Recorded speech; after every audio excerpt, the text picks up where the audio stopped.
नाही नाही, आपण घेऊ नये अशी अपेक्षा आहे, पण आपला आखडलेला हात आधीच दिसला ना परवा कॅबिनेटमध्ये.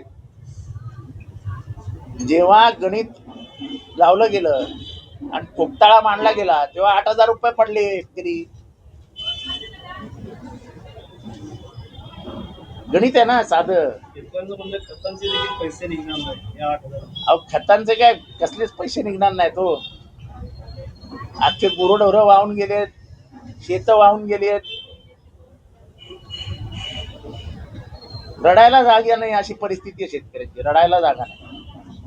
पवारांचं म्हणणं आहे की 65 मिलीमीटर आत ठेवणार नाही, 65 मिलीमीटरच्या आत ठेवणार नाही. तुम्ही काय अट ठेवणार, काय ठेवणार नाही, तिजोरी मोकळी करा ना. पण आम्ही 45,000 कोटी बहिणींना दिलेत, मग भावांनी काय जीव द्यायचे का?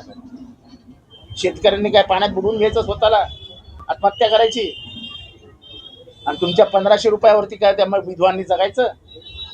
काय उपकार केल्याची भाषा करता? 45,000 कोटी रुपये दिले, 45,000 कोटी रुपये दिले, खिशातनं दिले काय?